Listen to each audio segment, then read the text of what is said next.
नमस्कार हो, स्वागत है आपका सोशल मीडिया स्पेशल बुलेटिन देख रहे हैं आप और मैं हूं आपके साथ पायल। खबरों की करेंगे शुरुआत, लेकिन उससे पहले नजर सुर्खियों पर। अहमदाबाद हादसे में जिंदा बचे विश्वास बोले, हर रोज मर रहा। एयर टिकट बुकिंग के 48 घंटे तक फ्री कैंसिलेशन मिलेगा। पंजाब में सब्जी वाले की 11 करोड़ की लॉटरी निकली। भारतीय विमेंस टीम करेगी पीएम मोदी से मुलाकात। माधुरी दीक्षित के कनाडा शो पर बवाल हुआ है। 54 साल की फिल्म एक्ट्रेस तब्बू हो गई है। बुलंदशहर में थूक जिहाद का मामला सामने आया। जबलपुर की खमरिया आयुध निर्माण फैक्ट्री में बड़ा हादसा हुआ है। ग्वालियर में घर में जहरीली गैस फैली, जिससे भाई बहन की मौत हो गई। रायपुर में सूर्य किरण एरोबेटिक टीम रोमांच दिखाएगी।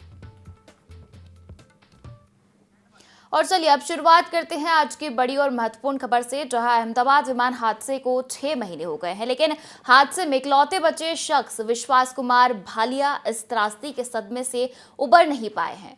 उनके लिए बच जाना अब चमत्कार और सजा दोनों बन गया है। अब ब्रिटेन के लिसेस्टर लौट चुके विश्वास मानसिक परेशानी से गुजर रहे हैं। डॉक्टरों ने बताया है कि वे पोस्ट ट्रॉमेटिक स्ट्रेस डिसऑर्डर से पीड़ित हैं। उन्हें चलने फिरने में दिक्कत होती है, इसलिए उनकी पत्नी उनकी मदद करती है। परिवार के अनुसार विश्वास रात में कई बार डरकर उठ जाते हैं और लगातार मनोवैज्ञानिक इलाज चल रहा है। विश्वास के परिवार का गुजरात के दीव में चल रहा मछली पालन का कारोबार भी बंद हो गया है। उनके वकील रेड सिगर ने एयर इंडिया के सीईओ कैंपबेल विल्सन से मुलाकात कर परिवार की आर्थिक मदद के लिए विशेष राहत पैकेज देने की अपील की है। दरअसल 12 जून को एयर इंडिया की अहमदाबाद से लंदन जा रही फ्लाइट AI-171 क्रैश हो गई थी। प्लेन 230 यात्री इस प्लेन में सवार थे और बाकी 12 क्रू मेंबर्स थे। इनमें से 241 लोगों की मौत हो गई थी। इसमें विश्वास कुमार के भाई अजय भी शामिल थे। अहमदाबाद हादसे में जिंदा बचे विश्वास ने कहा कि मैं रोज मर रहा हूं और हर दिन एक सजा जैसा लग रहा है। तो देखिए, यूके में इलाज नहीं मिल पा रहा है और आपको बता दें कि विश्वास फ्लाइट की सीट 11A पर बैठे थे। हादसा होते ही विमान के खोल में बने एक छेद से बाहर निकलने में वे कामयाब रहे थे।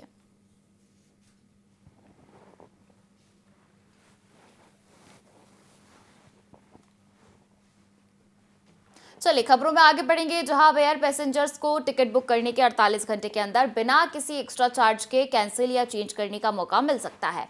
Directorate General of Civil Aviation ने नियमों को लाने के लिए एक ड्राफ्ट जारी किया है। डीजीसीए ने लोगों से इसके लिए 30 नवंबर तक सुझाव मांगे हैं। अगर सब ठीक रहा तो जल्द ही नियम बनेगा, लेकिन ये कब से लागू होंगे यह अभी तय नहीं हुआ है। ग्राहकों को फायदा, लेकिन एयरलाइन पर असर। इंडस्ट्री एक्सपर्ट्स का मानना है कि ये चेंज पैसेंजर्स को एम्पावर करेगा और ट्रस्ट बढ़ाएगा। हालांकि कुछ एयरलाइंस को लगता है कि इससे उनके रेवेन्यू पर असर पड़ सकता है। एक एविएशन एनालिस्ट ने कहा कि यह अमेरिका और यूरोप के रूल से इंस्पायर्ड लगता है, जहां 24 घंटे का फ्री कैंसिलेशन स्टैंडर्ड है। एयर टिकट बुकिंग के 48 घंटे तक फ्री कैंसिलेशन मिलेगा। डीजीसीए जल्द हवाई यात्रा के लिए नए नियम ला सकता है। 30 नवंबर तक सुझाव मांगे गए हैं। तो देखिए, अब नया नियम भी आपको समझा देते हैं, जिसके तहत बुकिंग के बाद 48 घंटे तक लुक इन पीरियड मिलेगा। यानी सोचो समझो, पसंद ना आए तो टिकट कैंसिल कर दो। नाम में कोई एरर हो तो 24 घंटे के अंदर फ्री में सुधार करा सकते हैं। मेडिकल इमरजेंसी में भी एयरलाइन रिफंड दे सकती है। पैसेंजर ने टिकट एयरलाइंस की वेबसाइट से डायरेक्ट बुक हो या ट्रैवल एजेंट या किसी पोर्टल से, रिफंड की जिम्मेदारी एयरलाइन की होगी। ऐसा इसलिए क्योंकि एजेंट उनका ही एक्सटेंशन है। रिफंड 21 वर्किंग डेज में देना होगा और अगर टिकट में अमेंडमेंट कर रहे हैं तो सिर्फ नए फ्लाइट का फेयर डिफरेंस लगेगा। लेकिन ये सुविधा तभी मिलेगी जब फ्लाइट की डिपार्चर डेट बुकिंग से कम 5 दिन या 15 दिन दूर हो।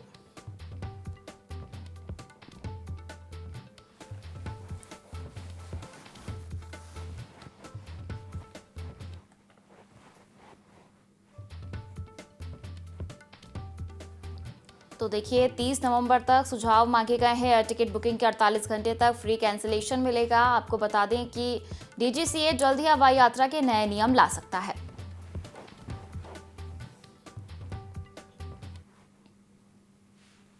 और पंजाब सरकार की दिवाली बम्पर लॉटरी का 11 करोड़ का इनाम जीतने वाला आखिरकार 4 दिन बाद मिल गया। अमित राजस्थान के जयपुर में सब्जी की रेहड़ी लगाते हैं। मंगलवार को वह अपनी पत्नी और दोनों बच्चों के साथ चंडीगढ़ स्थित पंजाब स्टेट लॉटरीज ऑफिस में लॉटरी क्लेम करने पहुंचे। सरकार उन्हें चेक सौंपेगी, इसके बाद वह बठिंडा भी जा सकते हैं। अमित ने बताया कि मैं गलियों में आलू टमाटर बेचकर अपने परिवार का गुजारा करता हूं। विश्वास नहीं हो रहा कि मेरी लॉटरी निकली है। कभी रेहड़ी लगाते समय पुलिस वालों से गालियां सुननी पड़ती थी। मैं हनुमान जी का धन्यवाद करता हूं कि उन्होंने मुझे इस काबिल बना दिया। अमित ने आगे कहा कि मैं 20 साल से टिकट खरीद रहा हूं। मेरे पास यहां आने के लिए किराए के भी पैसे नहीं था। मैं किसी से उधार लेकर आया हूं। अब मेरी किस्मत पूरी तरह बदल गई है। मेरा बेटा चाहता है कि पापा मैं आईएएस अधिकारी बनूंगा। मैं हमेशा मैडम से कहता था बेटा आईएएस बनना चाहता है, अब अपने बच्चों को अच्छे से पढ़ाऊंगा। तो देखिए, पंजाब में सब्जी बेचने वाले की 11 करोड़ की लॉटरी निकली है। राजस्थान में ये शख्स रेहड़ी लगाता है, किराया उधार लेकर जीती हुई रकम चंडीगढ़ लेने पहुंचा। तो देखिए, पंजाब सरकार की दिवाली बम्पर लॉटरी का 11 करोड़ का इनाम जीतने वाला आखिरकार 4 दिन बाद मिल गया है। अमित, जो कि राजस्थान के जयपुर में सब्जी की रेहड़ी लगाते हैं, मंगलवार को वह अपनी पत्नी और दोनों बच्चों के साथ चंडीगढ़ स्थित पंजाब स्टेट लॉटरीज ऑफिस में लॉटरी क्लेम करने के लिए पहुंचे थे। सरकार उन्हें चेक सौंपेगी, इसके बाद वह बठिंडा भी जा सकते हैं। आपको बता दें कि अमित ने बताया कि मैं गलियों में आलू टमाटर बेचकर अपने परिवार का गुजारा करता हूं और विश्वास नहीं हो रहा कि मेरी लॉटरी निकली है।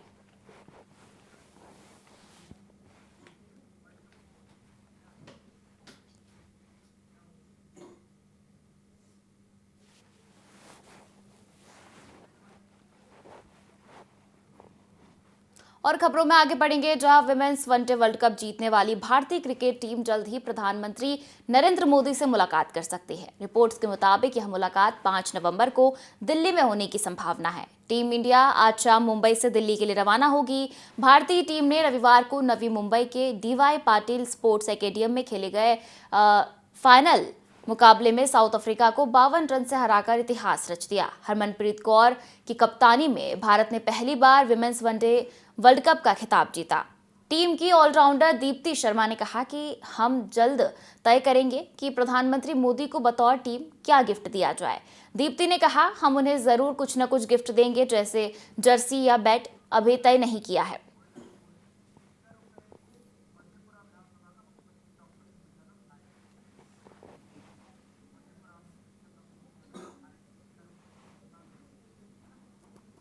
माधुरी दीक्षित हाल ही में अपने कनाडा टूर के चलते विवादों में घिरती नजर आ रही है। माधुरी ने 2 नवंबर को कनाडा में परफॉर्मेंस दी थी। हालांकि अब उनके शो के कई वीडियो सामने आ रहे हैं, जिसमें लोग दावा कर रहे हैं कि माधुरी अपने ही कॉन्सर्ट में 3 घंटे देरी से पहुंची। लोग एक्ट्रेस और ऑर्गेनाइजर्स की जमकर आलोचना कर रहे हैं। सोशल मीडिया पर माधुरी दीक्षित के शो के कई वीडियो वायरल हो रहे हैं। शो अटेंड करने वाले एक शख्स ने वीडियो जारी कर लिखा है कि कितनी बेखुदी रात थी और इन लोगों को इसके लिए पैसे मिलते हैं। इसके साथ ही शख्स ने लिखा, अगर मैं आपको कोई एक एडवाइस देनी हो तो बस यही कहूंगा कि माधुरी दीक्षित का कनाडा टूर अटेंड ना करें, अपने पैसे बचाएं। वहीं शो देखने पहुंची एक महिला ने निराशा जाहिर करते हुए कहा, मुझे खुशी है कि मैं उन्हें देख पाई। मैं रात 11:05 पर निकल गई क्योंकि अगले दिन मुझे काम पर जाना था। सच कहूं तो मुझे नहीं पता था कि ये फैसला आयोजकों ने लिया था या खुद उन्होंने किया था कि वह रात 10 बजे आए। मेरे टिकट पर शुरू होने का समय 7:30 बजे लिखा था, उसमें कहीं भी किसी प्री शो का जिक्र नहीं था। मैंने सोचा था कि यह बातचीत के साथ कुछ गाने और डांस वाला शो होगा, लेकिन यह बहुत देर तक शुरू हुआ और दर्शकों के समय की कोई कद्र नहीं की गई। यहाँ जहां एक तरफ माधुरी की जमकर आलोचना हो रही है, वहीं दूसरी तरफ एक्ट्रेस के फैंस उनके सपोर्ट में उतर आए हैं। माधुरी के बचाव में एक फैन ने लिखा, वह हमेशा की तरह बेहद शालीनता से परफॉर्म करती नजर आ रही है। शायद यह किसी प्रोडक्शन या मैनेजमेंट से जुड़ी समस्या रही होगी। माधुरी दीक्षित इन दिनों कनाडा और यूएसए टूर पर है। उनका पहला शो 2 नवंबर को कनाडा में हुआ। अब वो 6 नवंबर को न्यू जर्सी में परफॉर्म करेंगी। आगे 7 नवंबर को बॉस्टन, 8 नवंबर को शिकागो, 9 नवंबर को ह्यूस्टन और आखिरी शो 15 नवंबर को न्यूयॉर्क में होगा।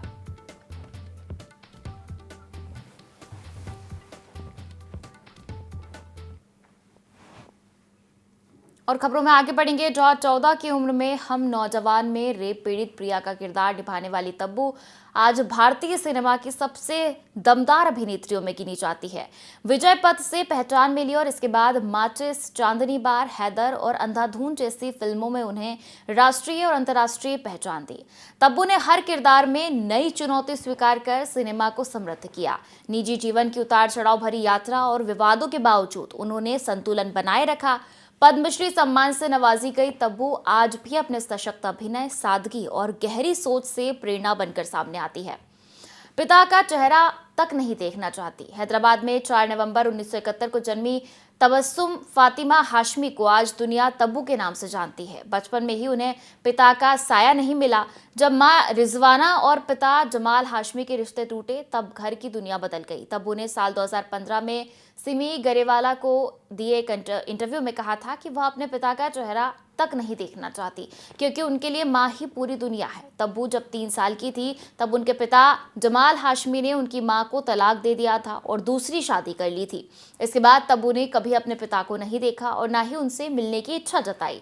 मां रिजवाना ने बेटियों फराह और तबस्सुम दोनों को अकेले पाला। हैदराबाद से स्कूल की पढ़ाई के बाद तब्बू मुंबई आ गई, जहां उन्होंने सेंट जेवियर्स कॉलेज से पढ़ाई की और फिर धीरे धीरे फिल्मों की ओर कदम आगे बढ़ाया।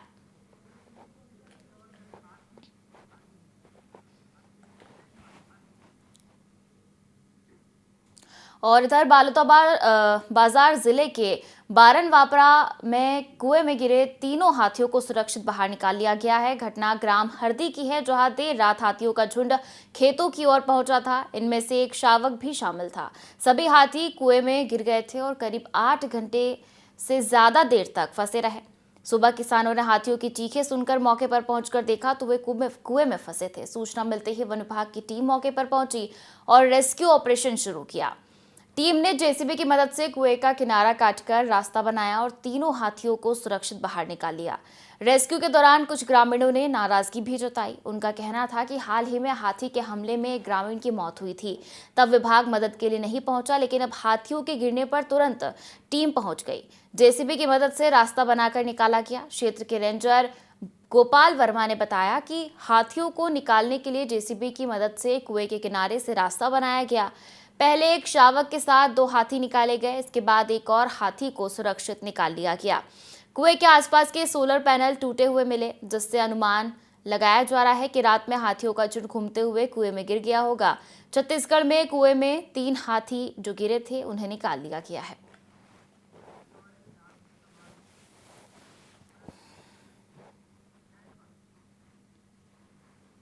और बुलंदशहर के अटेरना गांव में एक हैरान कर देने वाला मामला सामने आया है। शादी समारोह में बारातियों के लिए रोटियां बना रहे दानिश ने कथित तौर पर अपने थूक से रोटियां बनाई।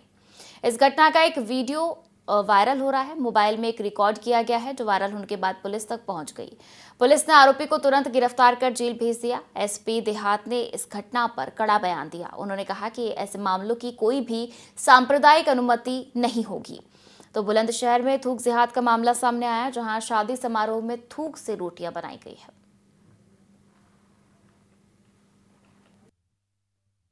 जो वायरल हुआ है, जिसमें एक युवक रोटी बनाते समय थूकता हुआ नजर आ रहा है। इस वीडियो का संज्ञान लेते हुए तत्काल इस युवक की पहचान की गई है। इस युवक की पहचान दानिश पुत्र नजीर निवासी मोहल्ला पठानटोला थाना पहासू के रूप में हुई है, जो थाना क्षेत्र पहासू में एक शादी समारोह में रोटियां बनाते समय थूक रहा था। इस वीडियो के आधार पर तत्काल युवक के विरुद्ध सुसंगत धाराओं में अभियोग पंजीकृत किया गया। युवक को गिरफ्तार कर जेल भेजा गया है। अग्रिम विधिक कार्रवाई की जा रही है। और खबर जबलपुर से है, जहां खमरिया आयुध निर्माण फैक्ट्री में बड़ा हादसा हो गया। हैंड ग्रेनेड निर्माण के दौरान विस्फोट हुए। हादसे में एक कर्मचारी गंभीर रूप से घायल हो गया। घायल को अस्पताल में भर्ती कराया गया। आपको बता दें कि घायल की हालत जो है गंभीर बताई जा रही है और निजी अस्पताल में रेफर किया गया। हादसे का कारण फिलहाल अज्ञात बताया जा रहा है।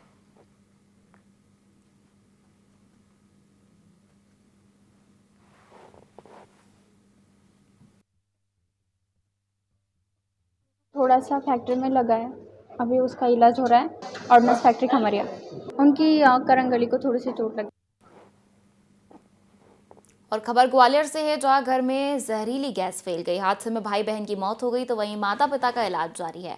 कीड़ों से बचाने के लिए मकान मालिक ने गेहूं में सल्फास की दवा छिड़की थी। ज्यादा मात्रा होने के चलते सल्फास की दवा जहरीली गैस बन गई। ग्राउंड फ्लोर पर किराए से रहने वाला परिवार जहरीली गैस के सीधे संपर्क में आ गया। फॉरेंसिक की टीम मौके पर पहुंची और मामले की जांच में जुट गई। गोला का मंदिर थाना क्षेत्र का मामला बताया जा रहा है। तो देखिए ग्वालियर से ये खबर, जहां घर में जहरीली गैस फैल गई। हादसे में भाई बहन की मौत हुई है।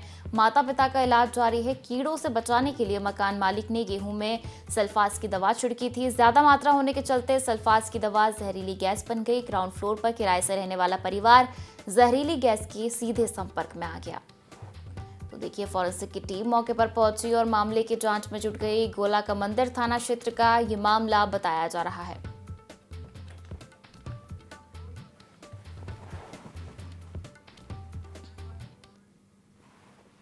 और इस बुलेटिन में फिलहाल इतना ही। आप बने रहिए IND24 के साथ। नमस्कार।